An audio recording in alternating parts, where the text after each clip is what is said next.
إن الحمد لله نحمده ونستعينه ونستغفره ونعوذ بالله من شرور أنفسنا ومن سيئات أعمالنا من يهده الله فلا مضل له ومن يضلل فلا هادي له وأشهد أن لا إله إلا الله وحده لا شريك له وأشهد أن محمدا عبده ورسوله يا أيها الذين آمنوا اتقوا الله حق تقاته ولا تموتن إلا وأنتم مسلمون يا أيها الناس اتقوا ربكم الذي خلقكم من نفس واحدة وخلق منها زوجها وبث منهما رجالا كثيرا ونساء واتقوا الله الذي تساءلون به والأرحام إن الله كان عليكم رقيبا يا أيها الذين آمنوا اتقوا الله وقولوا قولا سديدا يصلح لكم أعمالكم ويغفر لكم ذنوبكم ومن يطع الله ورسوله فقد فاز فوزا عظيما أما بعد فإن أصدق الحديث كتاب الله عز وجل وخير الهدي هدي محمد صلى الله عليه وآله وسلم وشر الأمور محدثاتها وكل محدثة بدعة وكل بدعة ضلالة وكل ضلالة في النار. Assalamu alaikum wa rahmatullahi wa barakatuh. Chers frères et sœurs, nous voici donc à notre troisième cours de la biographie ou consacrée à la biographie du prophète Mohammed sallallahu alayhi wa sallam et que nous avions intitulé Leçon tirée de la biographie du prophète Mohammed salawatu rabbi wa salamuhu alayhi. La semaine dernière, nous avions évoqué certaines finalités que nous pouvons dégager de notre étude de la Sira. Nous avons cité parmi ces finalités la recherche de l'exemple parfait ou du modèle parfait, conformément au verset où Allah subhanahu wa ta'ala, dans la sourate Al-Ahzab, la sourate Les Coalisés, où Allah Azza wa Jal nous offre Muhammad sallallahu alayhi wa sallam comme étant un modèle parfait, intégral. لَقَدْ كَانَ لَكُمْ فِي رَسُولِ اللَّهِ أُسْوَةٌ حَسَنَةٌ لِمَنْ كَانَ يَرْجُو اللَّهَ وَالْيَوْمَ الْآخِرَ وَذَكَرَ اللَّهَ كَثِيرًا. Donc il y a pour vous dans la personne de Muhammad sallallahu alayhi wa sallam un modèle parfait, un exemple parfait pour ceux et celles qui recherchent Allah subhanahu wa ta'ala ou qui souhaitent rencontrer Allah Azza wa Jal et souhaitent l'au-delà et évoquent constamment donc leur Seigneur et Créateur, exalté soit-il. Donc Muhammad sallallahu alayhi wa sallam, c'est un modèle parfait. Et comme nous l'avons cité à maintes reprises lors des derniers cours, c'est un modèle parfait qui se distingue et se démarque des autres grandes personnalités de l'histoire. Parce que sa biographie à lui, sa vie à lui, est inspirée par la révélation et le wahi. La révélation est là, elle l'inspire, elle l'oriente. Il ne peut pas faire d'erreur. Et s'il en fait, ce sont des erreurs certes très minimes qui sortent du cadre de sa mission. Et encore, celles-ci souvent sont corrigées par la révélation, comme nous l'avons donc explicité lors du cours passé. Donc Muhammad sallallahu alayhi wa sallam, c'est un modèle pour les hommes, pour la société dans différents domaines. Il était certes prophète, mais il était aussi père de famille, époux, professeur, guide, chef d'État, stratège.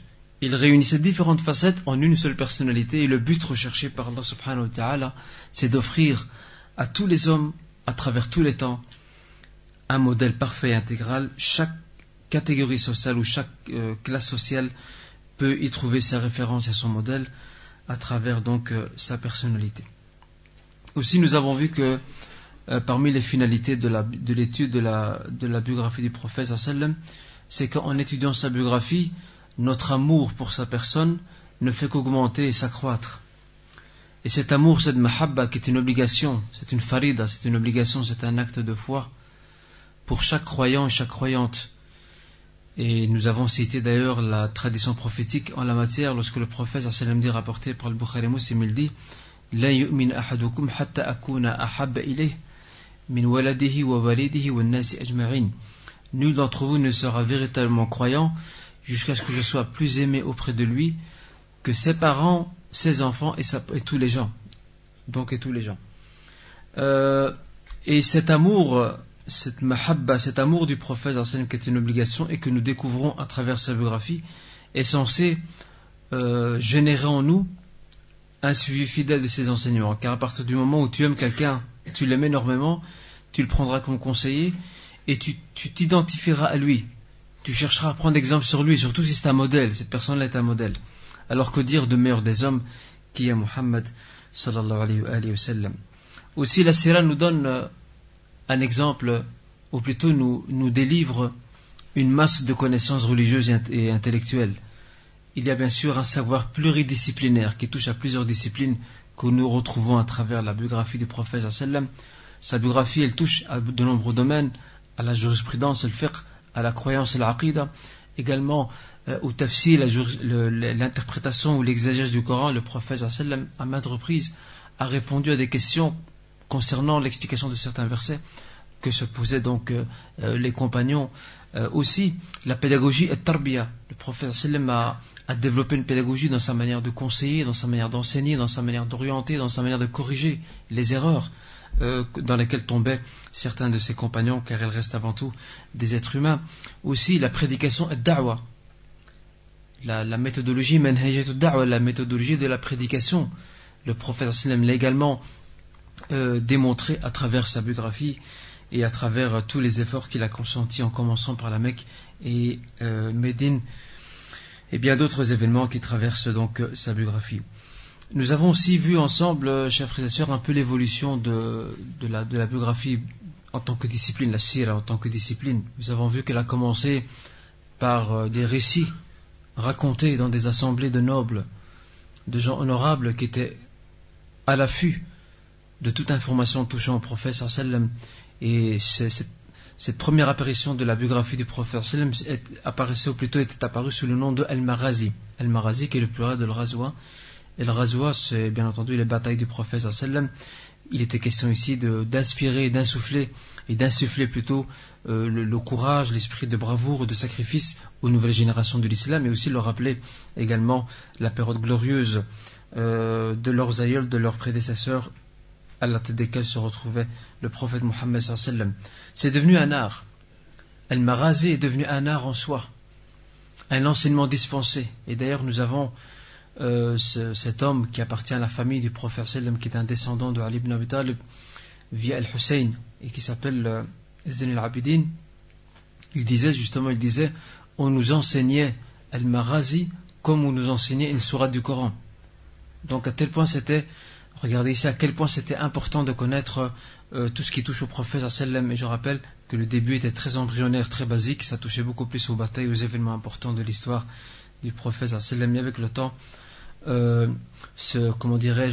ces thèmes abordés en commençant par Al-Maghazi donc vont s'élargir pour inclure sa vie avant la prophétie, son enfance, sa jeunesse et bien d'autres événements qui touchent donc les débuts donc de la révélation. Deux noms vont se faire connaître, comme nous l'avons dit la semaine dernière.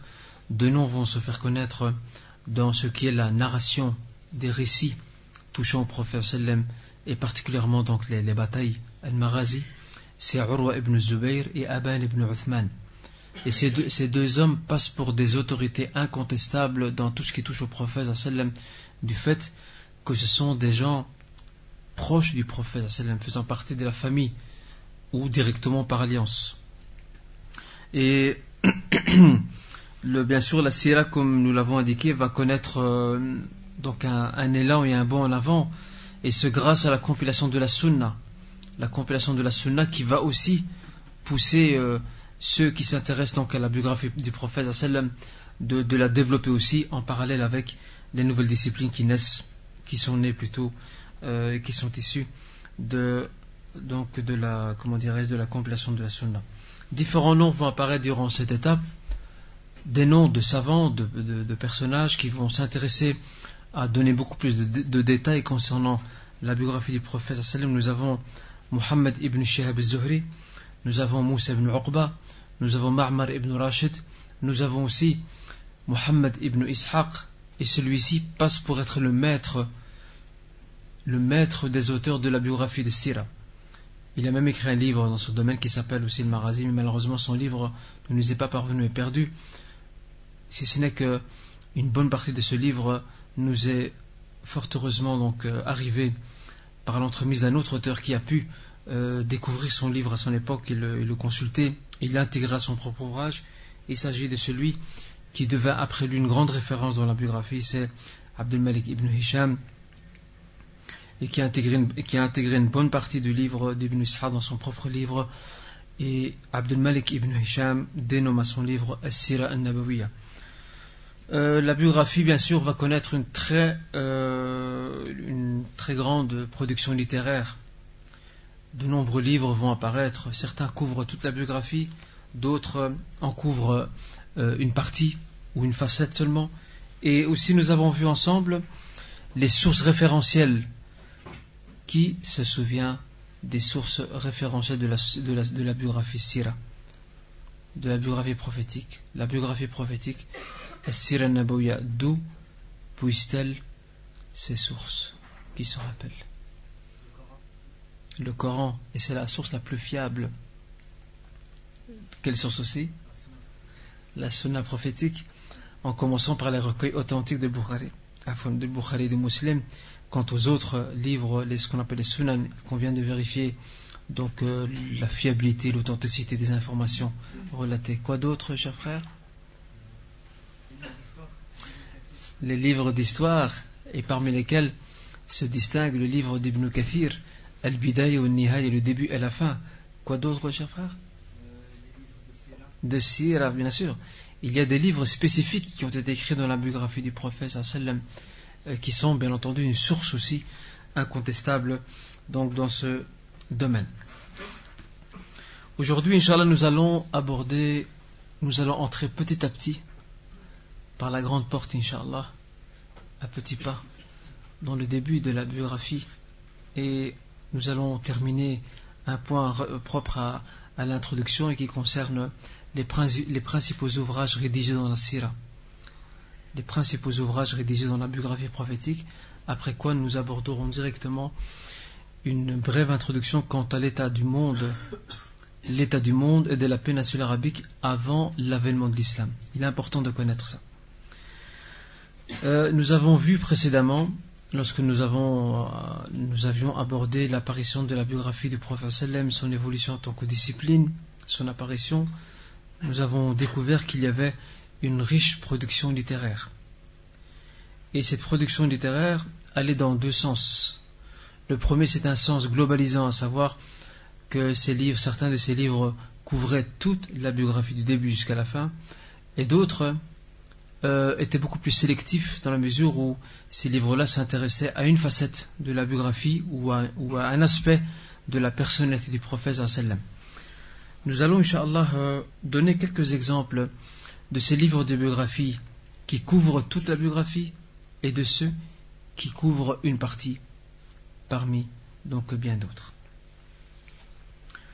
Je peux vous citer parmi les livres de biographie qui couvrent toute la biographie, bien entendu, le livre d'Ibn Hisham, Abdul Malik ibn Hisham, qui se dénomme As-Sira an-Nabawiyya. As-Sira an-Nabawiyya, la biographie prophétique. Il y a aussi un très beau livre qui est celui de l'imam Ibn al-Qayyim, mort en 751 de l'Hégire, l'imam Ibn al-Qayyim, qui écrit un livre fantastique qui se dénomme Zad al-Ma'ad fi hadi khair al-ibad. Zad al-Ma'ad fi hadi khair al-ibad. Donc la provision de l'au-delà dans la connaissance des enseignements du meilleur des serviteurs. Et il passe pour être l'un des meilleurs livres de Sira. À la différence près, c'est que ce livre, ce n'est pas seulement un livre qui regroupe et qui recense les événements comme un livre d'histoire. C'est un livre qui s'arrête et qui essaie de décortiquer les événements, qui essaie d'en tirer les leçons de jurisprudence et de connaissance. Là est l'intérêt de ce livre. Ibn Kathir aussi a écrit un livre de biographie qui couvre pratiquement toute la biographie et qui s'appelle Al-Fusul fi Sirat al-Rasoul. Al-Fusul fi Sirat al-Rasoul. En français, cela donne des chapitres dans la biographie du messager. Des chapitres dans la biographie du messager. Il y a bien entendu des livres qui se sont intéressés à un aspect spécifique de la personnalité du prophète sallam. Ils ont essayé d'approfondir un angle parmi bien d'autres. Je peux vous citer aussi quelques exemples à ce sujet. Nous avons Dala'il al-Nubuwah, les signes de la prophétie, Dala'il al-Nubuwa, les signes de la prophétie, d'un très grand traditionnaliste muhaddith, donc un spécialiste du hadith de son époque, et qui s'appelle donc Abu Nu'aym Ahmed ibn Abdullah al-Asbahani. Abu Nu'aym Ahmed ibn Abdullah al-Asbahani. Et al-Asbahani, à titre indicatif, al-Asbahani, cela renvoie à Asbahan.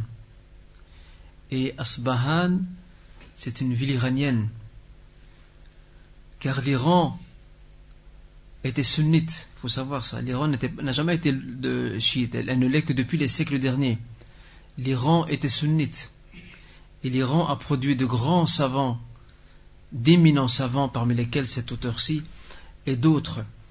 Et avec le temps, il y avait une très forte prédication chiite qui venait d'Irak et d'autres contrées musulmanes, et ce n'est que durant ces derniers siècles, par l'entremise d'une dynastie qui s'est imposée en Iran et qu'on appelle la dynastie safawide. Cette dynastie safawide, elle va finir par imposer d'une façon officielle la doctrine chiite sur tout l'Iran. Et c'est pour cette raison que maintenant l'Iran donc, est majoritairement chiite, à part une petite province que certains appellent donc Arabistan. C'est une province où il y a encore, alhamdoulilah, des sunnites, mais ils sont minoritaires là-bas. Donc cet auteur-là vient d'Iran, et c'est un auteur bien sûr sunnite, car comme je le rappelle, l'Iran était sunnite avant d'adhérer au chiisme. Aussi, parmi les ouvrages qui abordent donc ce livre-ci, les signes de la prophétie, cet auteur traditionnaliste muhaddith va réunir toutes les traditions prophétiques qu'il a sous la main et qui abordent les signes miraculeux de la prophétie de Mohammed sallallahu alayhi wa sallam. Et comme vous savez, il y a pas mal de signes, et le plus grand des signes, c'est lequel? Le Coran. Mohammed l'a dit d'ailleurs. Le plus grand de ces signes, c'est le Coran. Et lui seul, il est suffisant comme preuve quant à la véracité de sa prophétie.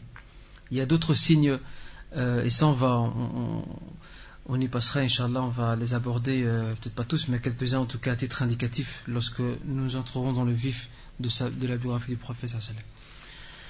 Aussi, parmi les ouvrages qui abordent un aspect concernant le prophète, il y a un livre qui s'appelle, qui est très bien fait aussi, Al-Shifa بتعريف حقوق المصطفى الشفاء بتعريف حقوق المصطفى la guérison par la découverte des droits de l'élu, la guérison par la découverte des droits de l'élu d'un juge andalou, d'un éminent juge andalou qui a vécu ces derniers jours à Ceuta, donc pour les Marocains connaissent Ceuta, la ville de Ceuta qui est maintenant une enclave espagnole. C'est une ville marocaine, mais qui est maintenant, jusqu'à maintenant encore, c'est encore une colonie espagnole. Eh bien lui, Al-Qadi Iyad, le juge Iyad Ibn Moussa, le juge Iyad, Abul Fadl Iyad Ibn Moussa Al-Yahsubi, on l'appelle As-Sebti, par attribution à Ceuta. Il est issu de cette ville qui également contenait donc de nombreux savants à son époque, avant et après lui. Ce livre-là, la découverte, ou plutôt la guérison par la découverte donc des droits de l'élu, à travers ce livre, le juge Iyad al-Sebti essaye de mettre en évidence les droits du prophète, les droits au respect, les droits à ce qu'il soit honoré. Il met en exergue et en évidence le fait que l'amour du prophète est une obligation. Il parle aussi du jugement de celui, du statut de celui qui insulte le prophète ou qui s'en prend à sa personne ou qui dénigre ses enseignements. Tout cela donc représente un peu les différents thèmes qu'il a abordés dans son livre. Il y en a d'autres bien sûr, je résume, qu'il a abordés dans son livre que je viens de citer maintenant. Un autre auteur aussi, qui lui aussi est andalou, mais qui a vécu en Égypte, il s'appelle Abu Hafs Ali ibn Omar al-Ansari. Celui-ci a écrit un livre qui s'appelle Ghayat al-Soul fi Khasa'is al-Rasoul. En français, cela donne l'embellissement sublime par la connaissance des particularités du messager. L'embellissement sublime par la connaissance des particularités du messager. Je rappelle, l'auteur s'appelle Abu Hafs Ali ibn Omar al-Ansari. Il y a aussi des livres en français. Il y a des livres en français qui ont été écrits et que je voudrais vous citer, qui ont été écrits et qui traitent de la biographie du prophète sallallahu alayhi wa sallam. Nous avons l'un des meilleurs livres, c'est Le prophète de l'islam de Mohammed Hamidullah, du professeur, de l'éminent professeur Mohammed Hamidullah, qui était d'origine pakistanaise, qui vivait à Paris et qui est mort aux États-Unis, si ma mémoire ne me trompe pas, en 2003. Il a écrit un excellent ouvrage qui est en 2 volumes. Il a essayé d'être le plus précis possible. Il a réuni une masse de connaissances touchant la vie au quotidien à la Mecque, à Médine, et différents aspects que l'historien et le curieux aussi serait intéressé de découvrir. Et ce livre, jusqu'à maintenant, est toujours vendu en librairie. Il y a aussi Mohammed, le prophète idéal. C'est aussi un livre qui existe en français sur la biographie du prophète sallallahu alayhi wa sallam. Assez concis, certes, mais il est bien fait. Mohammed, le prophète idéal, c'est écrit par un éminent personnage de l'Inde, Al-Hind. C'est un réformateur et c'est un éminent savant de l'Inde qui s'appelle Abul Hassan al-Nadwi. Abul Hassan al-Nadwi, rahimahullah, qui est mort en 99, rahmatullah alayh. Et c'est un très beau livre. Vous avez aussi le nectar cacheté, Al-Rahiq al-Makhtoum, qui est très répandu aujourd'hui. Le nectar cacheté, il est très répandu. Il a été donc distribué à grande échelle il y a quelques années par le centre islamique. C'était en 98-99. L'auteur qui est donc Safir Rahman, c'est un Indien aussi qui vivait à Médine. Safir Rahman al-Mubarkafouri. Safir Rahman al-Mubarkafouri. Cet auteur est décédé très récemment. Il est décédé le 2 décembre de l'année écoulée, à savoir 2 décembre 2006, un vendredi. C'était un grand savant de son pays, de l'Inde. Il a été aussi professeur pendant près de 10 ans à l'université islamique de Médine, rahimahullah. Nous avons aussi un autre livre aussi qui est une référence chez beaucoup de nos jeunes francophones, qui est Mohammed, le prophète bien-aimé, écrit par son éminence le cheikh Abou Bakr al-Jazairi, que Dieu le préserve, lui il est encore vivant. C'est un homme très âgé. C'est l'un des professeurs de la mosquée de Médine, la mosquée du prophète sallam. Jusqu'à maintenant il dispense des cours malgré son âge avancé. Il est sur une chaise roulante. Jusqu'à maintenant il dispense des cours dans la mosquée du prophète sallam. En tout cas, nous ne pouvons qu'invoquer Allah subhanahu wa ta'ala qui puisse le garder et le préserver aussi longtemps que possible. Il y a aussi un livre de biographie du prophète sallam qui a été écrit par un Français converti à l'islam. Ce Français s'appelle Étienne Dinet.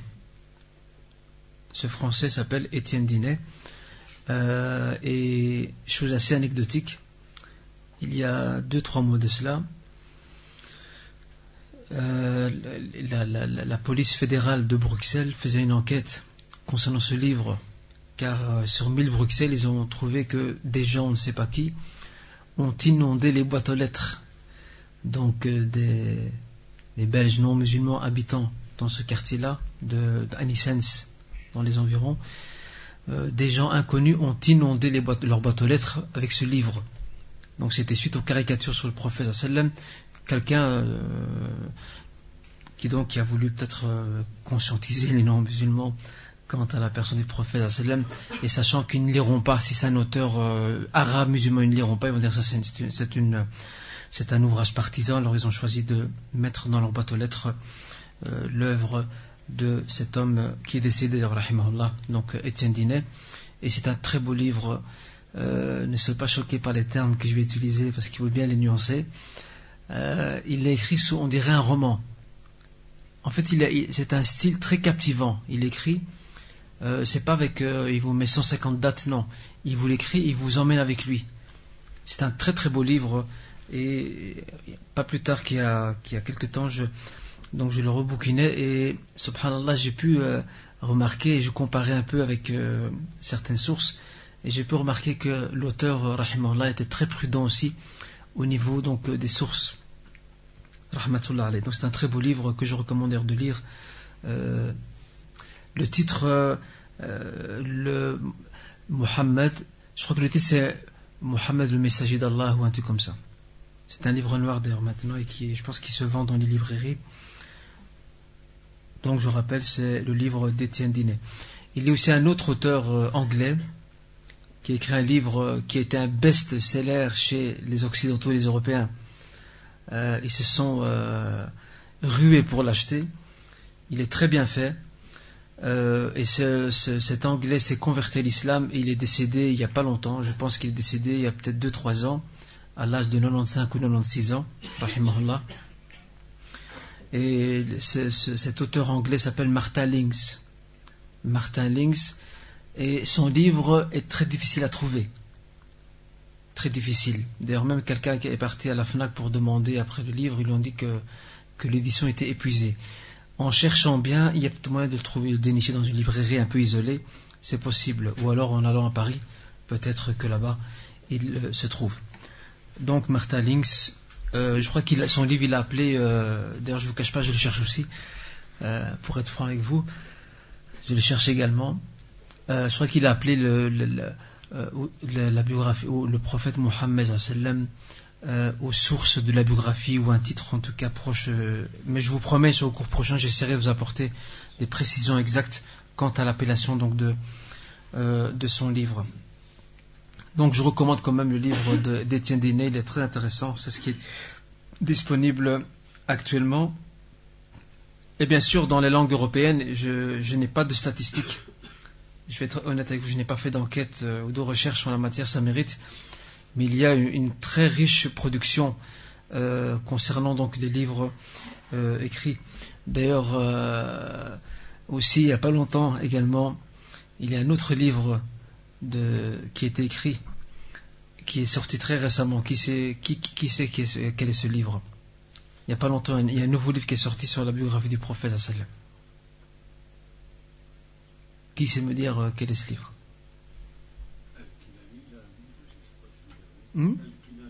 Al-Kinani. C'est un auteur ancien, ça, non? Ah, il vient de sortir. Dans la biographie du prophète, je ne le connais pas. Ce serait intéressant que tu nous l'apportes, qu'on puisse voir un peu le titre exact. Il y a aussi, tout à fait, il y a aussi les caractéristiques morales du prophète aux éditions universelles, qui a également été, c'est une traduction qui aborde une facette et un aspect donc de la biographie du prophète. Vous n'avez aucune idée de... Voilà, c'est ça. Le professeur Tariq Ramadan aussi a récemment fait sortir un livre consacré donc à la biographie donc du prophète. Il l'appelait Mohammed, la vie d'un messager. C'est un livre volumineux, Mohammed, la vie d'un messager. Donc ça, c'est quelques citations de livres qui ont été écrits dans la biographie, comme je disais, dans d'autres langues allemandes, anglaises, espagnoles. Il y a beaucoup de livres dans la biographie qui ont été écrits, mais malheureusement, je n'ai pas de recensement, de statistiques pour vous dire le nombre de livres qui ont été écrits dans les langues européennes. Et si quelqu'un a réussi à faire un recensement, eh bien, qu'il me l'apporte, ce serait donc très gentil de sa part.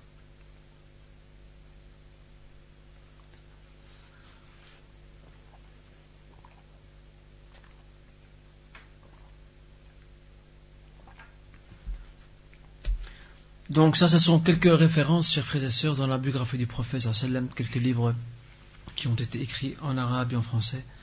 Même parmi les contemporains, il y a aussi des livres qui ont été écrits. Et Inch'Allah, j'ai quelques titres en tête que je peux vous donner, mais par souci de gagner un peu de temps, la semaine prochaine, Inch'Allah, je vous citerai des références aussi en arabe de livres de biographie très intéressants qui ont été écrits par des contemporains. Je vous les dirai donc, je vous les évoquerai la semaine prochaine si tout va bien. Nous allons maintenant directement passer à l'introduction, à la deuxième introduction du cours, et qui est consacrée à l'état du monde et de la péninsule arabique avant donc l'islam. Vous devez savoir, chers frères et sœurs, que la péninsule arabique, ou l'Arabie, qui est le berceau de l'islam et la patrie des messages prophétiques. La plupart des grands prophètes d'Allah subhanahu wa ta'ala sont passés par l'Arabie. Et comme je viens d'indiquer, c'est le berceau de la dernière religion qui est l'islam, avec laquelle, donc, par l'entremise de laquelle le prophète Mohammed sallallahu alayhi wa sallam a été donc envoyé. L'Arabie était entourée de nations certes civilisées, puissantes, mais ces nations ne jouissaient pas toutes de stabilité. Et je ne vous cache pas qu'il est intéressant de découvrir un peu la situation géopolitique, mais aussi religieuse et sociale, pour mieux comprendre les enjeux, mieux comprendre le contexte à travers lequel l'islam, ou le soleil de l'islam va se lever. Et quiconque veut comprendre l'impact du changement, à quel point la mission prophétique va provoquer de très profonds et de très profondes, et très grandes mutations, il est important de connaître la géopolitique, à savoir connaître un peu les rapports de force qu'il y a autour de l'Arabie, la situation de l'Arabie aussi. Et en découvrant donc ce domaine-là, eh bien, il est clair que nous comprenons un peu mieux les forces qui vont s'opposer à la mission du prophète sallam, et comment sa tâche sera très difficile donc dans ses débuts. Chers frères et sœurs, sachez que l'Arabie était entourée, comme j'ai dit, de nations civilisées, et il y avait deux grandes nations particulières qui ont fait parler d'elles, qui étaient les deux grandes puissances de l'époque. C'est l'Empire byzantin et l'Empire perse. L'Empire byzantin et l'Empire perse. Et à côté de l'Empire byzantin et l'Empire perse, il y avait d'autres puissances locales qui cherchaient à avoir une certaine autonomie par rapport à ces grandes puissances. D'accord ? Alors on va donc maintenant aborder ou parler de ces différentes nations de façon très très brève, ou très brève plutôt. Donc on va voir maintenant, on va aborder un peu ces nations, on va essayer de les comprendre de façon très brève. La Byzance, ou l'Empire byzantin. L'Empire byzantin, c'était une puissante nation chrétienne. Elle représentait ce qui restait, ou ce qui subsistait de l'Empire romain. Il faut savoir que l'Empire byzantin, c'était le versant oriental de l'Empire romain qui avait pour capitale Rome. Et l'Empire romain avait cessé depuis longtemps d'exister. Il ne restait de lui comme vestige que l'Empire byzantin, qui est un empire donc romain bien entendu, et oriental. Quelle était sa capitale ? Sa capitale était Constantinople, aujourd'hui Istanbul. Sa capitale était Constantinople, aujourd'hui Istanbul. D'accord ? L'Empire byzantin, malgré son apparence de puissance, cet empire en réalité était miné de l'intérieur par des troubles et des révoltes, surtout dans ses provinces arabes, et en l'occurrence la Syrie, Cham. C'était la région ou la province byzantine qui faisait le plus parler d'elle, de par ses troubles, de par ses révoltes qui étaient chaque fois réprimées dans le sang. Donc l'armée byzantine intervenait pour mater la rébellion et pour mettre fin au désordre. Il est clair que ces révoltes avaient toujours une raison ou des raisons. Ces révoltes étaient dues, chers frères et sœurs, à l'injustice sociale, illustrée par la lourdeur des impôts. C'était des provinces qui étaient ruinées par l'indexation, ruinées par... ça vous rappelle quelque chose, l'indexation, hein, ruinées par l'imposition, je dirais plutôt.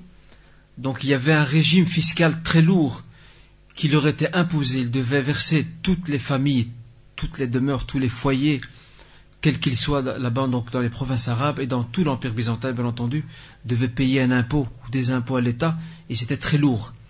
Et c'est à cause de ça, bien entendu, qu'il y avait toutes ces révoltes. Lorsqu'on vient voir sur le plan religieux et moral, on peut dire que la situation n'était guère plus brillante. L'Église, qui était l'autorité officielle et qui gratifiait et bénissait donc l'empereur, parce que l'empereur prétendait donc détenir son pouvoir de l'Église. Il était inspiré par l'Église, une sorte de théocratie, donc un pouvoir divin. dont le roi en est le dépôt. Eh bien, chers frères et sœurs, sur ce plan-là, l'Église s'est rendue complice et coupable. Elle s'est rendue complice de tyrannie. Elle appuyait et elle justifiait et elle légitimait toute la tyrannie des empereurs byzantins. L'Église l'a justifiée, l'appuyait et la protégeait même. D'accord ? La dégradation morale avait atteint son paroxysme. La dégradation morale avait atteint son paroxysme, le sommet. La société byzantine noyait dans la dépravation, dans la dégradation morale, dans le fasad, le fisq et le fujur. Ils avaient atteint des sommets inouïs dans la corruption morale. Donc toutes ces facettes qui animent la société byzantine prouvent que l'État, en apparence, c'est une puissance, les voisins ont peur de lui, mais en réalité, de l'intérieur, il est très fragile. Et d'ailleurs, il va falloir attendre des siècles et des siècles pour que celui-ci tombe sous le coup fatal que lui apportera donc ce jeune sultan de la dynastie ottomane, Mohammed al-Fatih, qui mettra fin donc à l'Empire byzantin, alors que les compagnons avant ont essayé à plusieurs reprises de s'emparer de Constantinople, Al-Constantiniye en arabe, mais n'y ont pas réussi, parce que le prophète sallam avait annoncé que parmi les premières villes qui allaient tomber sous l'autorité de l'islam dans les nations voisines, c'était Constantinople.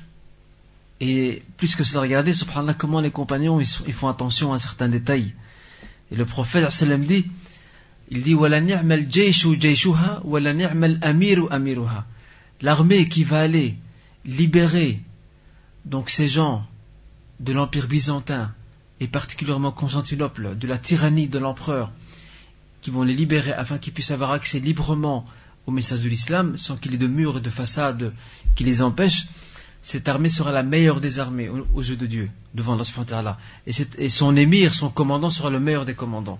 Alors il n'est pas étonnant que les successeurs du prophète sallam, Abu Bakr, Omar, Uthman, ces trois partis, parce qu'Ali malheureusement il était pris par ces tristes épreuves qui ont animé son temps, les trois premiers ont tout fait pour envoyer des corps expéditionnaires pour s'emparer de Constantinople, et à chaque fois ils vont échouer, ils ne vont pas réussir donc à la saisir. Il faut attendre des siècles et des siècles et des siècles jusqu'à l'arrivée de Mohammed al-Fatih rahimahullah, qui lui va faire tomber donc comment dirais-je, cet empire qui était dans la déchéance la plus totale.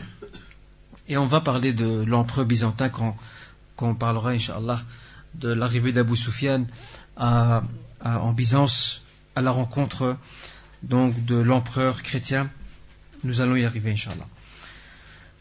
L'autre nation, c'est la Perse, qu'on appelle aujourd'hui l'Iran. Mais bon, la Perse de l'époque, ce n'était pas que l'Iran, c'était plus que l'Iran. C'était l'Irak avec, et d'autres contrées donc nordiques, ou qui se situent au nord. Et donc l'Empire perse, à l'opposé de l'Empire byzantin, l'Empire perse était un empire mazdéen. La religion, donc le mazdéisme, était la religion officielle de l'État. Le mazdéisme, c'est l'adoration du feu. Ils adoraient le feu. Ils avaient un culte. Ils se prosternaient devant le feu.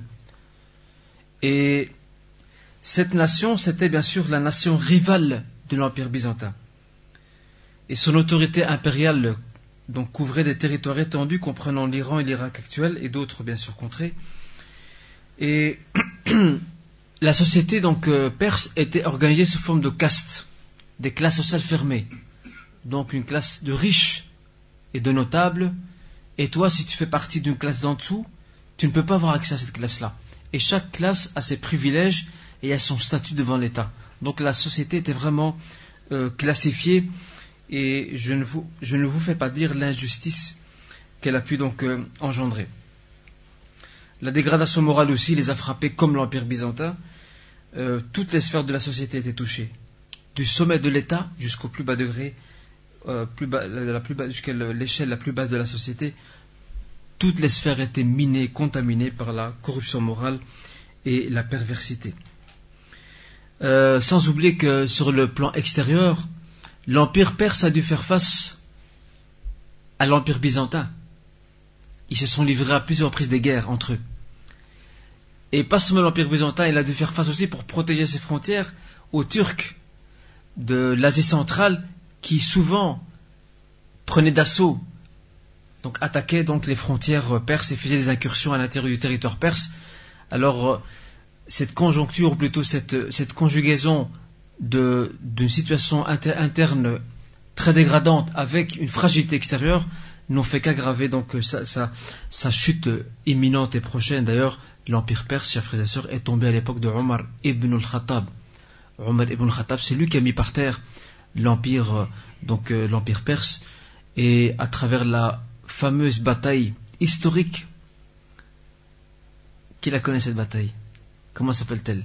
C'est une bataille historique dans l'islam et qui a mis fin à cet empire qui est, après la mort du prophète, est resté très menaçant et aussi ne se gênait pas à vouloir se débarrasser de l'islam en Arabie. C'est la bataille de Al-Qadisiyya. La bataille de Al-Qadisiyya qui avait pour terrain d'affrontement l'Irak. Et c'est là que l'armée perse va être brisée, détruite par l'armée musulmane, à la tête de laquelle il y avait d'éminents compagnons qui étaient de grands chefs militaires, de très brillants stratèges, et l'un des plus illustres est Sa'd ibn Abi Waqqas. Sa'd ibn Abi Waqqas, qui est l'un des plus illustres commandants de cette armée qui vont mettre à terre.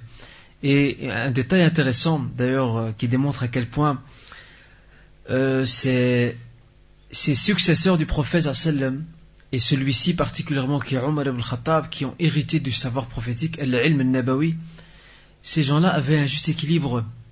Ils avaient une vision équilibrée, nadra muttazina, une vision équilibrée quant aux différentes facettes de la religion de l'islam.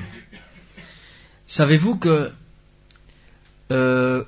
les commandants de l'armée musulmane en Perse, ces commandants ont envoyé et ont dépêché un émissaire qui est chargé d'aller jusqu'à Médine annoncer la bonne nouvelle. À l'époque, il n'y avait pas de fax, téléx, télégramme, il n'y avait rien, tout ça.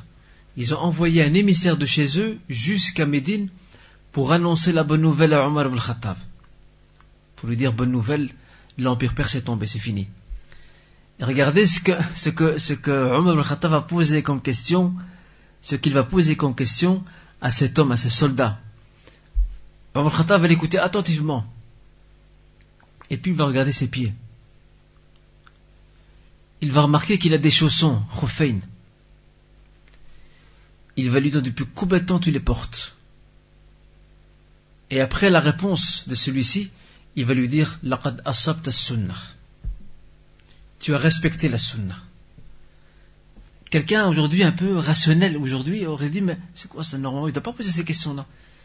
Il devrait être content, il devrait se réjouir de la bonne annonce de la chute de l'empire perse. Qu'est-ce que ça a à voir, en fait, de demander sur les chaussons, al-khuffayn? Qu'est-ce que ça a à voir? Regardez, ces hommes-là ne faisaient pas la différence entre une grande bataille et une sunna qui ne doit pas être abandonnée. Regardez, il lui pose la question, tes chaussons, depuis combien de temps tu les portes? Et lorsqu'il lui a répondu, il dit, ça va. Tu as respecté laqad asabta as-sunnah, tu as respecté la sunna. Et un détail intéressant, chers frères et sœurs, c'est que les musulmans, lors d'une bataille du côté de Al-Yarmouk, Al-Yarmouk c'est en Arabie, au nord, pas loin de la Jordanie, une bataille avec les Romains, le siège a duré des semaines et des semaines. Et aucun des deux camps ne l'emportait.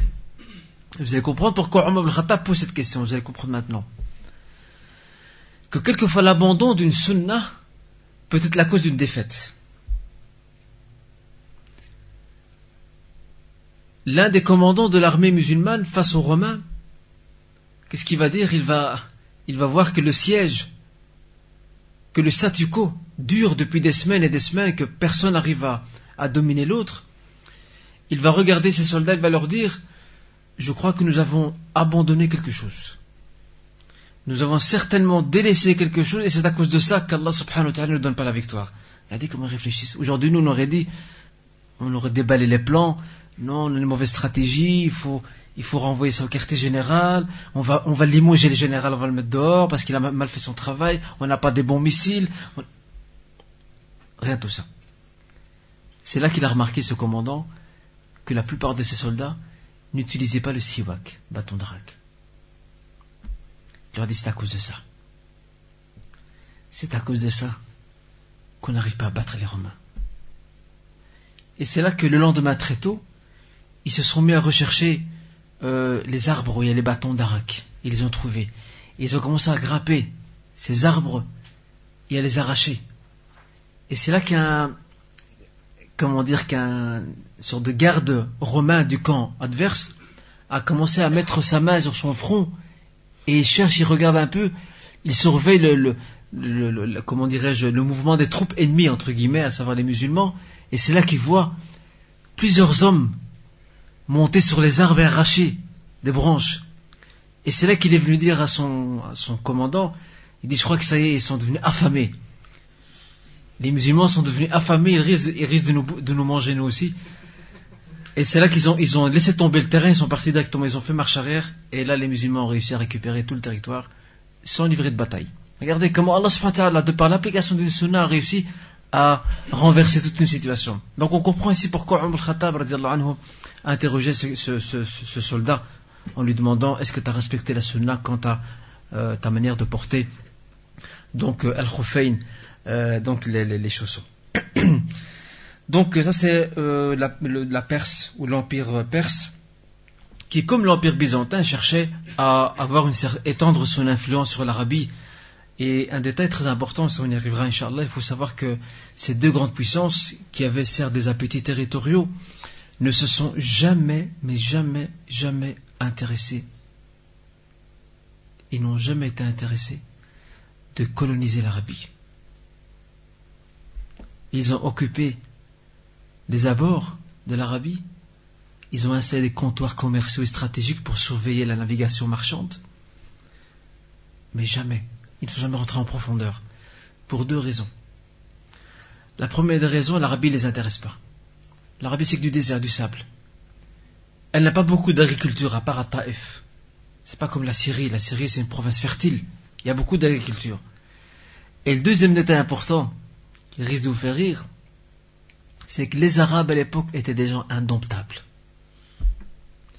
Les Romains et les Perses, les Byzantins et les Perses savaient que s'ils entraient en Arabie, ils allaient perdre leur temps dans des guerres civiles, dans des batailles à travers lesquelles ils n'arriveront jamais à maintenir la paix, que cette paix soit perse ou byzantine, ils auront du mal à l'imposer. Parce que les Arabes se battaient pour rien. Alors c'est pour cela que les Perses et les Byzantins se sont dit, on va rester sur les pourtours ou sur la côte, on va la contrôler et on n'ira pas en profondeur, mais ils auront une autre stratégie que nous allons découvrir très bientôt. Donc la Byzance et la Perse, l'un est chrétien, l'autre est perse, et le Coran nous a parlé d'ailleurs de ces deux nations dans la sourate Les Romains. Les musulmans à la Mecque suivaient de près la situation géopolitique internationale. Ils suivaient de près ce qui se passait à côté. Et le Coran, d'ailleurs, dans les premiers versets de la sourate, donc sourate Rum, la sourate Les Romains nous le démontre. Alif Lam Mim Ghulibatir Rum Fi adna al-ard wa hum min ba'di ghalabihim sayaghlibun fi bid'i sinin. Donc les Romains, lors d'une bataille du vivant du prophète sallam, au début de l'islam, il y a une bataille qui s'est livrée entre les Romains et entre les Byzantins et les Perses. Les Byzantins ont perdu cette bataille. Et lorsqu'ils ont perdu cette bataille, bien sûr les musulmans, ça les a dérangés. Pourquoi? Parce que s'il y a un point commun entre eux et les Byzantins, c'est bien la foi en un Dieu. Croire en Allah subhanahu wa ta'ala. Les chrétiens croient en Dieu. Les Perses ne croient pas en Dieu. Ils adorent le feu. Alors, à choisir entre deux mots, ils préfèrent choisir le moindre. Et le moindre, c'est qui? Ce sont les Byzantins, et au moins ils sont chrétiens. Ils croient en Isa alayhi salam, ils croient en Ibrahim alayhi salam, en Abraham, donc Jésus, Abraham, Moïse, et tous les autres prophètes de cette lignée. Mais Allah subhanahu wa ta'ala leur annonce que, comme disait donc un grand général français, qui disait, durant la Seconde Guerre mondiale, il disait, nous avons perdu une bataille, mais pas la guerre. Eh bien, ici, Allah subhanahu wa ta'ala, dans la sourate, dans les débuts de la sourate, donc les Romains, rappellent aux musulmans qu'ils ont été battus, les Romains, certes, mais ils vont gagner dans quelques années. Et effectivement, quelques années plus tard, les Romains, donc les Byzantins, ont pu reprendre leur revanche sur les Perses et les battre, et c'est là que les musulmans étaient très contents de voir que les Byzantins l'ont emporté, ont eu le dessus sur ces derniers. Autre puissance voisine, l'Abyssinie, l'Éthiopie, Al-Habasha.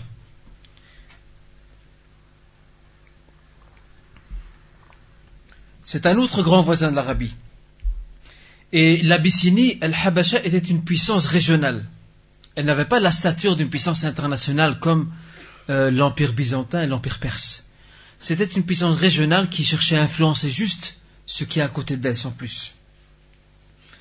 Et pour pouvoir imposer son autorité et élargir sa sphère d'influence, l'empire, ou plutôt la nation abyssinienne éthiopienne, va s'emparer du Yémen. Elle va arracher le Yémen, qui représente la province fertile de l'Arabie, elle va l'arracher à l'Arabie. Elle va s'en emparer. Elle va s'imposer. Et elle va même tenter une percée vers le nord. Donc l'armée éthiopienne, abyssinienne, va tenter une percée vers le nord, et cette percée s'arrêtera aux portes de la Mecque. Et ça, on va y revenir, Inch'Allah, quand on parlera de Abraha. Ce fameux Abraha qui a cherché à détruire la Kaaba, comme le relate la sourate l'éléphant. D'accord ? Mais comme la nation byzantine et perse, l'Abyssinie, l'Éthiopie, elle aussi, était rongée et minée de l'intérieur par des conflits, par des guerres, par l'instabilité, par le désordre, par la corruption morale, par aussi une église aussi qui est de plus en plus tyrannique. Tout cela va bien entendu l'affaiblir. Et la nation abyssinienne, donc éthiopienne, va connaître une période de stabilité, certes, mais plus que cela, elle va connaître un certain esprit de tolérance, particulièrement sous le règne de An-Najashi, le Négus, qui va accueillir l'empereur éthiopien Négus, va accueillir la première délégation des musulmans qui va arriver là-bas, il va les accueillir et leur accorder sa protection et sa sécurité. D'accord ? Autre région importante, le Yémen. Le Yémen, comme je viens de le dire, c'était une province fertile et c'était une partie intégrante de l'Arabie. Arrachée de l'Arabie par l'Éthiopie, elle va d'abord en premier lieu passer sous la tutelle des Romains. Ensuite, elle passera sous celle des Abyssiniens, donc de l'Éthiopie. Le Yémen était habité par un peuple dont le Coran a évoqué son récit, qui est le peuple de Saba. Saba. Qawmu Saba. Et dans le Coran, il y a une sourate qui s'appelle Surat Saba. Elle va connaître une civilisation très florissante, très enrichissante. Et la fin de cette civilisation sera marquée par les coups d'une tribu qui s'appelle Himyar. La tribu de Himyar, cette tribu va renverser le pouvoir présent donc au Yémen, va s'emparer et va mettre fin donc au règne de du peuple de Saba, qui sera la cause de la civilisation florissante donc yéménite ou du Yémen. Et rappelons aussi que les Arabes d'Arabie sont originaires du Yémen. Les deux grands ancêtres des Arabes, qui sont Adnan et Qahtan, viennent du Yémen. D'ailleurs, l'arrière-grand-père du prophète sallam, c'était qui? Adnan. Il vient d'où? Il vient du Yémen. Qahtan, il vient du Yémen aussi. Ce sont les deux grandes ramifications donc des Arabes. Les Arabes vont se répandre très vite après. Ils iront jusqu'en Syrie, en Palestine. On y reviendra, Inch'Allah. Le Yémen va connaître, avec la prise de pouvoir de Himyar, la tribu de Himyar qui va s'imposer au Yémen, elle va connaître une période de décadence et des troubles pour connaître une certaine phase de stabilité, pour être occupée par les Romains, comme nous l'avons dit, par les Abyssiniens. Elle va connaître ensuite une période d'indépendance, et puis elle sera ravagée et en partie détruite par d'immenses inondations. Il y a d'immenses inondations qui vont ravager, et d'ailleurs la sourate Saba en parle entre autres, qui vont ravager donc le Yémen et détruire toutes ses infrastructures. Face au désastre, elle sera à nouveau réoccupée par qui? Qui va réoccuper le Yémen? Elle était un tout petit peu indépendante. L'Abyssinie, l'Éthiopie, va à nouveau réoccuper le Yémen. Et ce sera un certain Ariat, en arabe Ariat, un certain Ariat, c'est lui qui va gouverner le Yémen pour le compte de qui? De l'Abyssinie. Celui-là va être assassiné, regardez. Il n'y a que des coups d'État, il n'y a que des révolutions, c'est comme ça le monde arabe, jusqu'à aujourd'hui d'ailleurs. Donc, Ariad va être renversé et assassiné par l'un de ses adjoints, qui est Abraha. Vous connaissez Abraha? Abraha, c'est lui qui va marcher sur la Mecque pour détruire la Kaaba.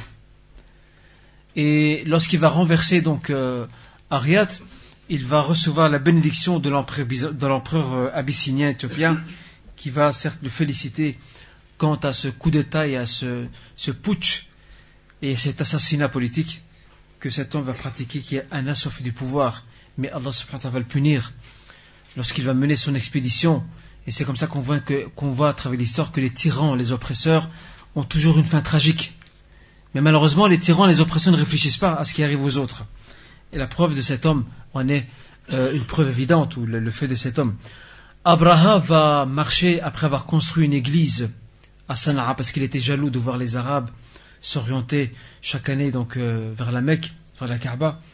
Il va bâtir une immense église à Sana'a. Et Sana'a est une ville qui jusqu'à maintenant existe encore. Elle porte ce nom-là d'ailleurs. Il va bâtir donc une immense église, et ce qu'il va faire, il va encourager les Arabes à venir chez lui. Il va essayer de détourner tous les Arabes afin qu'ils viennent non plus à la Mecque, mais qu'ils viennent directement chez lui, donc à Sana'a.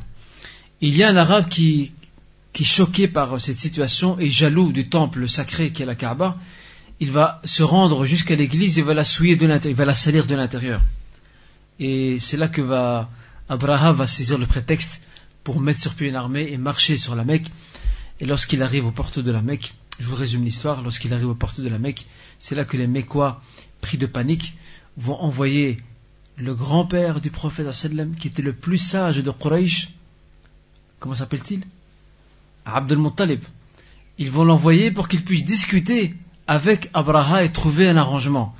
Alors Abraha sur le chemin avait confisqué, s'était emparé de 200 chameaux qui appartiennent à Abd al-Muttalib. Ils l'ont trouvé dans un pâturage pas loin de la Mecque, il l'a pris pour lui. Et lorsque les discussions vont échouer entre Abd al-Muttalib et Abraha, Abd al-Muttalib va lui proposer tous les trésors qui se trouvent à Tuhama. Tuhama est une région montagnère en Arabie qui à l'époque était très riche.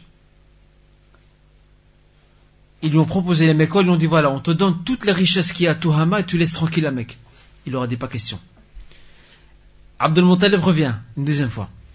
Et lorsqu'il revient et qu'il voit qu'il n'y a plus moyen de s'arranger, qu'est-ce qu'il va dire? Il va dire remets-moi mes 200 chameaux. Remets-les-moi, c'est à moi. Tu me les as volés. Et c'est là qu'Abd al-Muttalib dira je te vouais une certaine estime, mais là tu es tombé de mes yeux. Je vais détruire ta ville. Et tout ce qui t'intéresse, c'est de réclamer tes 200 pauvres chameaux. Et regardez la confiance d'Abd al-Muttalib, qui est mouchrik, qui est polythéiste. Il dira Inna lil bayti rabban yahmih. T'inquiète pas. Moi je demande mes chameaux, c'est à moi. Mais quant à la demeure sacrée, elle a un Seigneur qui va la protéger. Je vais pas m'inquiéter, moi. Et on connaît la suite de l'histoire. Abd al-Muttalib revient et ordonne à tous les habitants de la Mecque de quitter la ville. Ils vont tous se réfugier dans les montagnes et ils vont être témoins de leurs propres yeux. Ce n'est pas un mirage.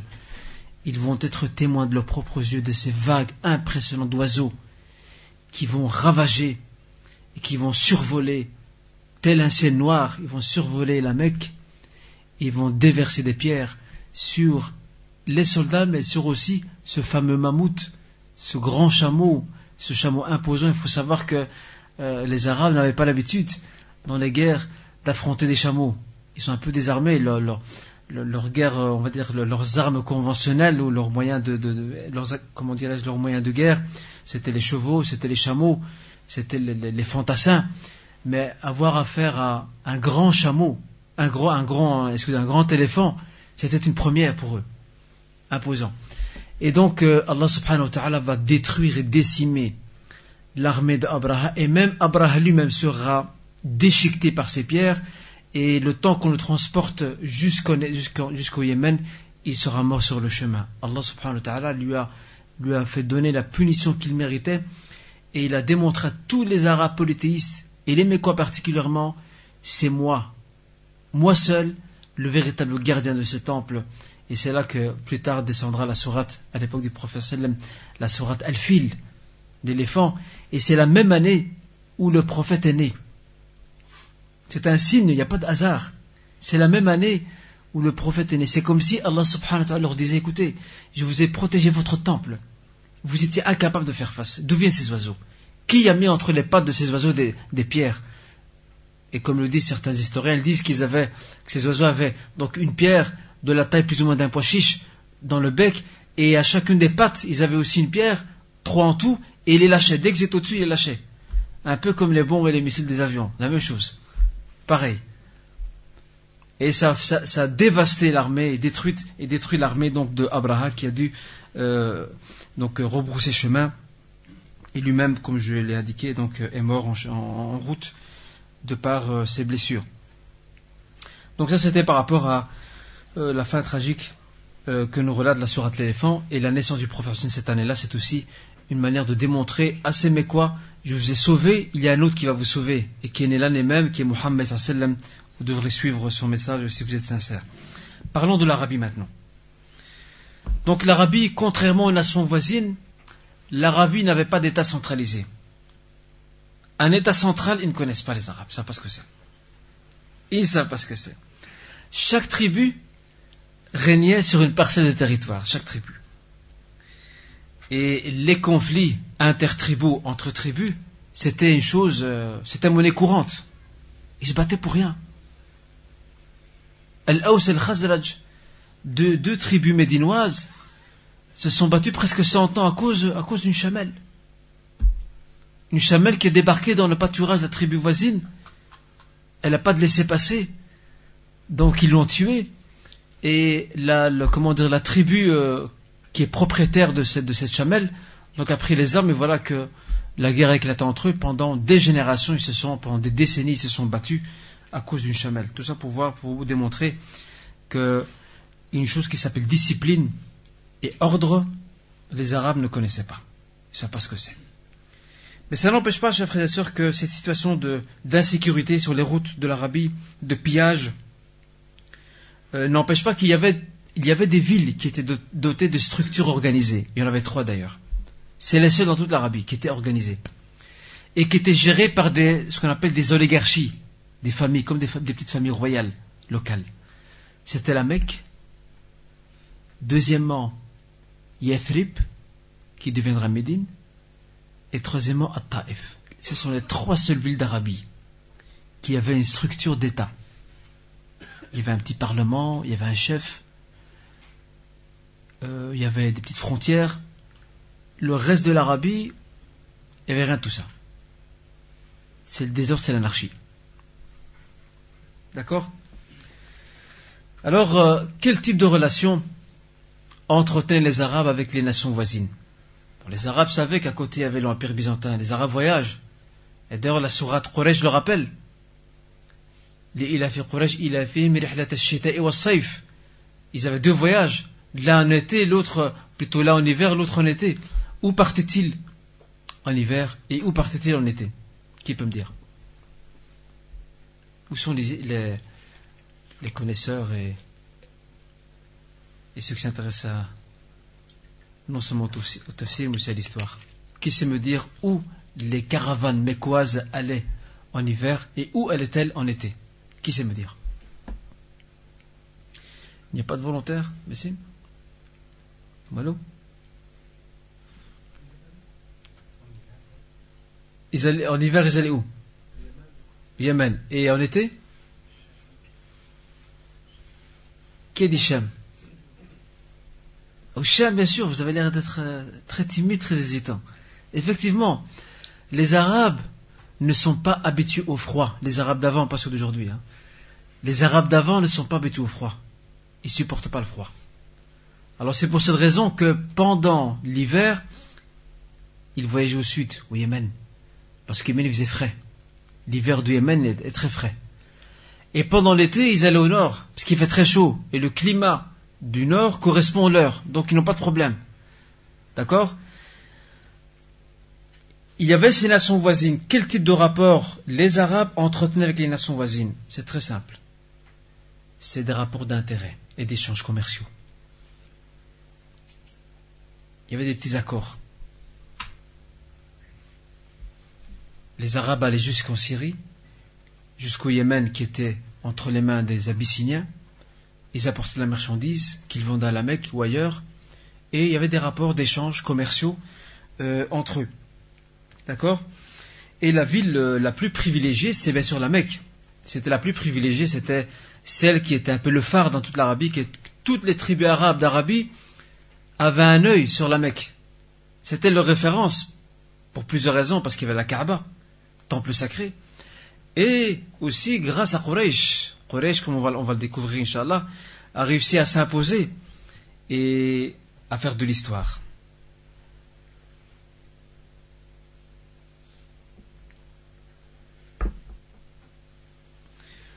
Ceci n'empêche pas que l'Empire perse et l'Empire byzantin se servaient quelquefois de mercenaires, se servaient de quelques tribus arabes d'Arabie, leur donnaient de l'argent pour exécuter des expéditions militaires. Par exemple, si les Perses et les Byzantins avaient des histoires ou des ennuis avec une région arabe ou une tribu arabe, eh bien ils payaient une autre tribu pour régler les comptes, parce que bon, ils rentrent dans le jeu. Donc ils divisaient pour régner, donc ils savent très bien que les Arabes ils se battent pour rien, alors tant qu'à faire, ben, on donne l'argent aux uns, comme ça ils frappent les autres, et c'est bon. Comme ça nous on se mouille pas, on reste tranquille. Et c'est ce qui arrivait avec les Arabes qui quelquefois se mettaient à la solde des Perses ou des Byzantins pour combattre leurs propres frères, tout ça par question de monnaie, d'argent. Sur le plan religieux, les Arabes se revendiquaient fièrement, je dis bien fièrement, de la religion d'Abraham alayhi salam. Ils se revendiquaient fièrement de la religion d'Ibrahim, mais malheureusement, ils n'avaient d'adhérence à la religion d'Ibrahim alayhi salam que l'apparence, c'est tout. Le fond n'existait plus depuis longtemps. Car il faut savoir que le polythéisme, le shirk, al-wathaniya sous toutes ses formes, avaient depuis longtemps couvert leur vie, dans toutes ces sphères. Les superstitions se sont installées. Même les pratiques sociales qui sont d'usage dans la société arabe et mécoise particulièrement étaient marquées par al-wathaniya, par le polythéisme ou le paganisme si vous voulez, et on va le démontrer maintenant, Inch'Allah. Parmi les exemples qu'on peut citer qui démontrent que le système de croyance des Arabes ainsi que leurs habitudes sociales dégradantes étaient marquées par le polythéisme, nous pouvons citer donc ces quelques superstitions et croyances erronées. Les croyances ont le mauvais présage, ce qu'on appelle at-tatayur. C'est quoi at-tatayur? At-tatayur, c'est le fait de se dire l'Arabe il se lève un matin, il a envie de voyager. Je voyage ou je ne voyage pas? Il a un pigeon. Il lâche son pigeon, il regarde. Tout dépend de la direction du pigeon. Si le pigeon va vers une certaine direction, ça c'est un mauvais présage. C'est pas bon. Vous voyagez en ce jour, ça va me porter malheur. Par contre, si le pigeon voyage dans la direction opposée, c'est bon. Là, il attelle sa monture et il y va, il part. Ça, c'est du shirk. C'est rattacher le destin d'un voyage à la direction de l'envol d'un oiseau.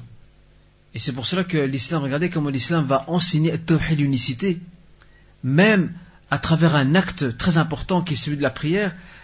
Et vous avez l'exemple de la prière de la consultation, les Arabes, pour consulter entre guillemets le destin, qu'est-ce qu'ils faisaient? Ils faisaient ce qu'on venait de dire maintenant, soit l'oiseau, alors ils avaient des tiges. On appelle ça donc al-istiqsam bil azlam. Ils prenaient des tiges et marquaient dessus. Agis, deuxième, n'agis pas, troisième, restez vite. Et puis les secouaient et les jetaient par terre. Et lorsqu'ils les jetaient par terre, la tige qui va se distinguer des autres, ils la suivront. Donc si c'est celle qui est marquée dessus, agis, eh bien ils vont agir. Contrat commercial, il va ouvrir un magasin, il va voyager, il va se marier, il va divorcer. etc. Par contre, si celle qui est marquée tu n'agis pas, c'est elle qui apparaît sur les trois qui se distinguent, alors attention, il faut pas bouger. Il fait plus rien, ni commerce, il n'ouvre pas sa boutique, il se marie pas, il ne divorce pas, il ne voyage pas, il fait plus rien. Vous voyez? Eh bien, l'islam va détruire tout ça, va raser tout ça et va mettre à la place la consultation d'Allah subhanahu wa ta'ala à travers la prière de la consultation, salatul istikhara, où on fait appel non pas aux oiseaux, ni non plus aux tiges de branches ou de palmiers, mais on fait appel à la connaissance d'Allah subhanahu wa ta'ala qui connaît le passé, le présent et le futur avec tout ce qu'il implique. Regardez comment Allah subhanahu wa ta'ala nous enseigne at-tawhid, l'unicité, à travers cette consultation quand nous remettons notre destin entre ses mains subhanahu wa ta'ala. Également parmi les pratiques courantes dans la société arabe de l'époque, l'infanticide. L'infanticide par peur de la honte et de la pauvreté. Les Arabes enterraient leurs filles, et les filles, pas les garçons. Ils enterraient les filles vivantes. Parce que pour eux, avoir une fille, c'est source de malheur, c'est source de pauvreté, c'est source de honte. Et malheureusement, cette mentalité existe jusqu'à aujourd'hui, chez certains musulmans. Jusqu'à aujourd'hui, cette croyance existe.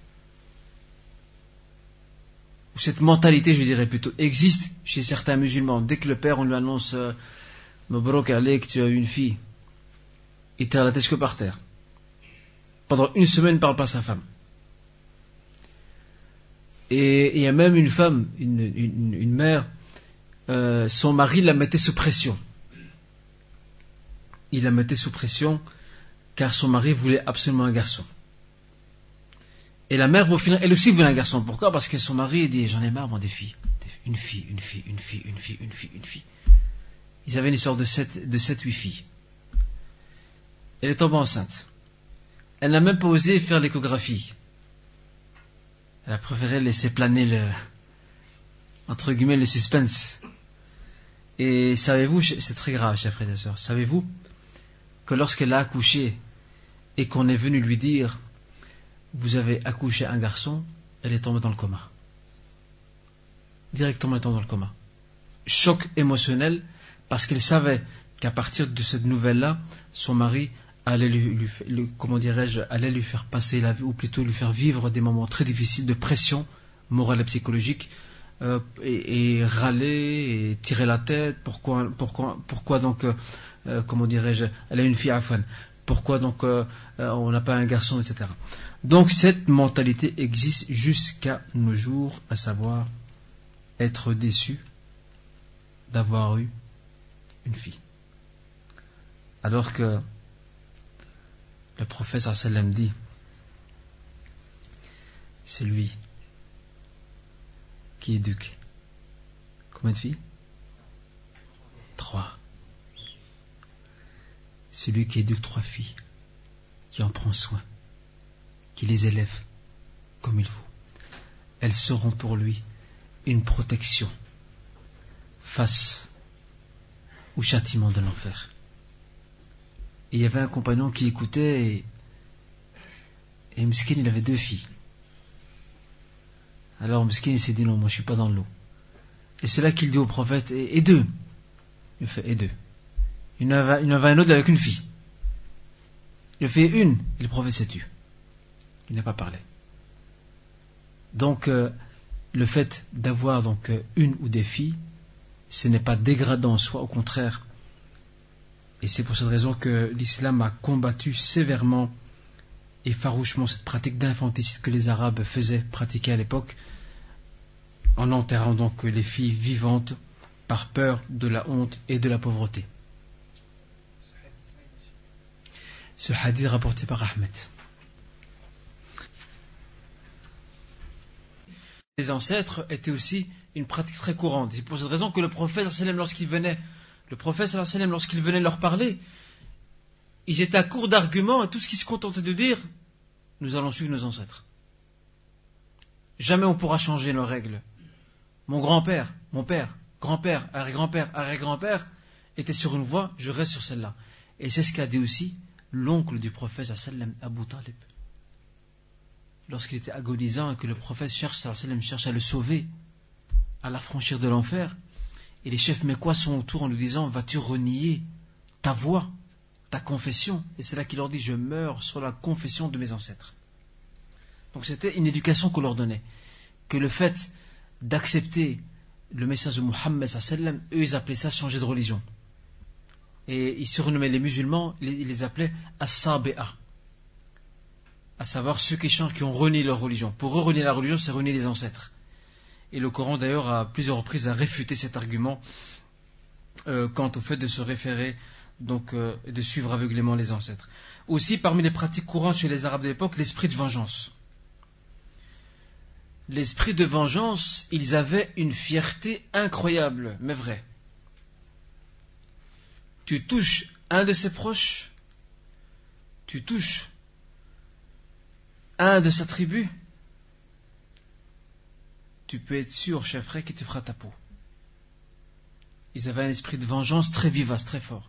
Et c'était l'une des causes des guerres et des conflits entre eux. Parce qu'il y avait des règlements de compte, il n'y a pas d'État. Et c'est comme ça que l'islam va mettre en place un État et va réglementer tout ça, va interdire que des clans familiaux se mettent à exécuter des sentences. C'est interdit ça, man. Il y aura un État, une autorité, c'est à elle de s'occuper de cela. Mais tout ça, ça demande un certain temps. C'est pour ça que, regardez, en 23 ans, leur mental et leur psychique vont être rodés à accepter l'autorité. Les Arabes n'ont jamais accepté l'autorité. Ils ne reconnaissent personne. Et même la Mecque n'a jamais été pour eux une capitale politique. Elle était une référence religieuse, sans plus. Jamais les Arabes n'acceptent de pouvoir politique officiel et centralisé. Et pourtant, le prophète va réussir, parce qu'il était bien sûr inspiré par Allah subhanahu wa ta'ala, et en plus, parce qu'il a d'abord éduqué l'homme. Avant de lui dicter ce qu'il doit faire, il a d'abord éduqué. Et c'est pour ça que 13 ans ont été nécessaires à la Mecque pour bâtir ce nouvel homme. L'homme musulman nouveau devait être bâti à la Mecque avec une nouvelle aqid, une nouvelle croyance, une nouvelle vision du monde, une nouvelle vision de son rôle. Comme ça, après ça, il sera plus facile pour lui de se rôder, d'accepter ce qui vient donc d'Allah subhanahu wa ta'ala. Aussi le sectarisme tribal. Ils étaient très fiers de leur clan familial et tribal. Et ils n'hésitaient pas à se dénigrer mutuellement. Ils s'insultaient, s'attaquaient mutuellement. Et d'ailleurs, le prophète a considéré ça parmi les grands péchés. C'est que j'attaque tes origines, t'attaques les miennes. Ça fait partie des pratiques, non seulement de la jahiliya, mais c'est aussi un grand péché en soi. Et également, ils avaient aussi le mariage avec un nombre illimité de femmes. Vous aviez un qui était marié 40 femmes, pas de problème. 30, 50, il n'y a aucun problème pour ça. Et on verra que l'islam va réglementer tout cela et va mettre des conditions draconiennes quant à la polygamie. Chers frères et sœurs, cette prédominance du culte païen n'empêchera pas certains Arabes d'adhérer à d'autres religions, malgré que la vie païenne, wathaniya, le shirk, le polythéisme, était prédominant. Ça ne va pas empêcher certains Arabes d'adhérer à d'autres religions, entre autres le judaïsme, le christianisme et même la religion des Perses, le mazdéisme, va quelque peu se répandre, même s'ils resteront donc minoritaires. Et il restera aussi des Arabes qui seront donc monothéistes, à savoir rester fidèles à la voie de l'unicité enseignée par le prophète Ibrahim alayhi salam, et qui eux attendront impatiemment la venue d'un prophète. Il y aura quelques Arabes qui sont, on les appelle al-Hunafa en arabe. Al-Hunafa, à savoir les monothéistes. Ils n'adoraient qu'un seul Dieu, Isa pour rester un prophète, et ils attendent impatiemment la venue d'un nouveau prophète, qui est Muhammad sallallahu alayhi wa sallam. Parmi ces monothéistes, nous avons Zayd ibn Amr ibn Nufayl plutôt, Zayd ibn Amr ibn Nufayl, et nous avons Waraqa ibn Nawfal, avant qu'il ne se convertisse au christianisme, et nous avons aussi un autre homme qui s'appelle, pour ne citer que, Umayya ibn Abi Salt. Umayya ibn Abi Salt, ces personnages-là ou ces hommes-là faisaient partie des monothéistes, de ceux qui croyaient en un seul Dieu, que Isa était un prophète, et ils attendaient donc la venue d'un nouveau prophète qui était Muhammad sallallahu alayhi wa sallam. Il y a une recherche qui serait intéressante à faire pour ceux qui sont spécialisés dans l'histoire ou qui sont intéressés par l'histoire. En Arabie, il y avait des chrétiens. Il y avait une communauté chrétienne à Najran, entre autres, et ailleurs. Il y a une recherche intéressante, et que j'ai d'ailleurs soulevé récemment à un frère qui fait des études d'histoire. Je lui ai dit qu'il serait intéressant d'explorer ce domaine-là, à savoir le christianisme en Arabie. À mon avis, wallahu a'lam, du peu que je sais, il est fort probable qu'il n'était pas identique au christianisme byzantin et surtout pas au christianisme romain européen. Il est fort probable, wallahu a'lam, que les chrétiens arabes, ils étaient au niveau de la croyance moins pervertis et moins corrompus que leurs coreligionnaires qui se trouvent en Byzance, parce que là-bas il y avait une église, alors qu'en Arabie il n'y avait pas d'église. Quand je dis église, c'est autorité bien sûr, une autorité cléricale. En Arabie il n'en avait pas. Donc il est fort probable que certaines pratiques de shirk, de paganisme qui se sont introduites dans le christianisme européen occidental, il serait intéressant de prouver que ces pratiques-là n'étaient pas présentes chez les chrétiens arabes. Wallahu a'lam, ça mérite quand même une recherche pour établir donc cela. Juste maintenant, nous allons commencer donc, bien je laisserai ça peut-être pour la semaine prochaine, la Mecque avant la naissance du prophète Mohammed. On va laisser ça pour la semaine prochaine, Inch'Allah. La Mecque avant la naissance du prophète, on va découvrir l'historique de la Mecque dans les grandes lignes.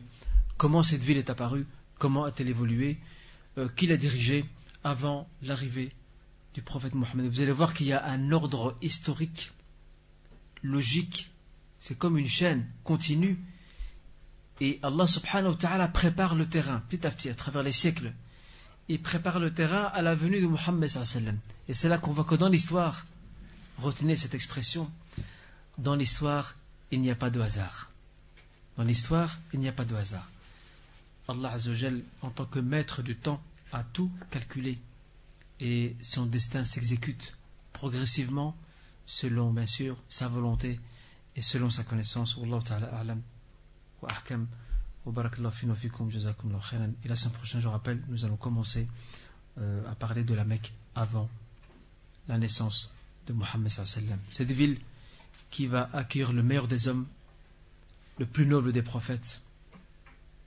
Il serait intéressant de s'arrêter et de découvrir cette ville ensemble, Inch'Allah. Jazakumullahu khairan. Subhanakallah wa bihamdika, ashhadu an la ilaha illa anta, astaghfiruka wa atubu ilayk. Wa sallallahu wa sallim ala nabiyyina Muhammad wa ala alihi wa sahbihi ajma'in. Wa akhiru da'wana anil hamdulillahi rabbil alamin. Wa assalamu alaykum wa rahmatullahi wa barakatuh.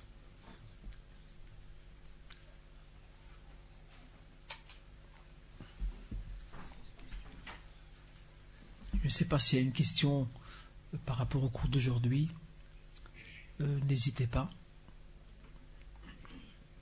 Y a-t-il une question par rapport au cours d'aujourd'hui? Donc il faudra faire preuve de patience. Faisons un peu d'histoire là, dans ces cours-ci, parce que nous, en tant que musulmans, chers frères et sœurs, nous avons un grand problème, c'est que nous ne connaissons pas l'histoire et on ne s'intéresse même pas à l'histoire. C'est ça notre drame. Et l'histoire, c'est la mémoire vivante de toute communauté et de toute nation. Toutes les nations, toutes les communautés préservent leur histoire. Mais nous, en tant que musulmans qui avons une grande histoire, très peu s'intéressent donc à celle-ci.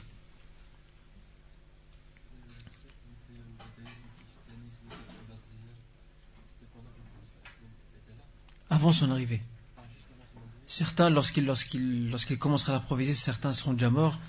Mais il y avait donc des gens qui sont restés juifs. Certains sont convertis à l'islam, même parmi les monothéistes et les hunafa. À l'arrivée du prophète, certains vont se convertir automatiquement à l'islam, et d'autres, c'est triste, d'autres par comment dirais-je, par esprit hautain, ils vont refuser, par orgueil, ils vont refuser de suivre Mohammed sallallahu alayhi wa sallam, et vont directement se convertir au christianisme.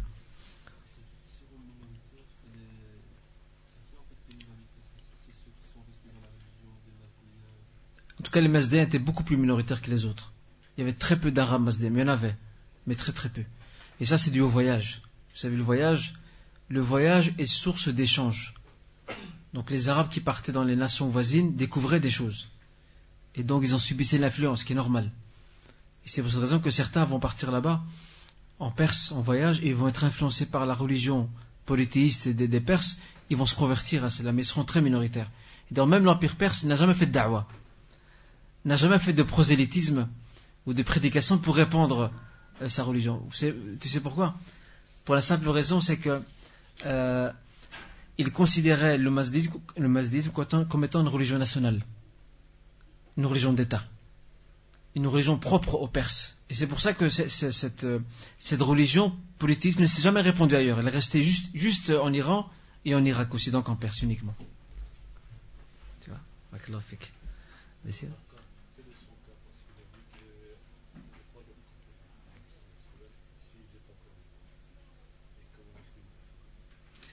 Allah Warqa ibn Nawfal a fait couler beaucoup d'encre, chers frères. Entre ceux qui considèrent le fait qu'il a reçu le prophète sallam, et ça on en parlera parce qu'on va arriver à lui, Inch'Allah. Entre ceux qui considèrent le fait qu'il a reçu le prophète sallam et qu'il a vu les signes de la prophétie, certains le classent parmi les musulmans. Parce que qu'est-ce qu'il dit à un moment donné? Il dit si Dieu me donne la force de la jeunesse, au moment où tu seras donc suscité comme prophète, je te défendrai. Donc quelque part c'est qu'il accepte. D'accord, il accepte donc la prophétie de Mohammed sallallahu alayhi wa sallam. Mais ça, on va aborder cette question avec un peu plus de détails lorsqu'on parlera du début de sa mission et quand Khadija le prendra donc auprès de lui. On statuera donc sur sa situation bi'idhnillah azza wa jal.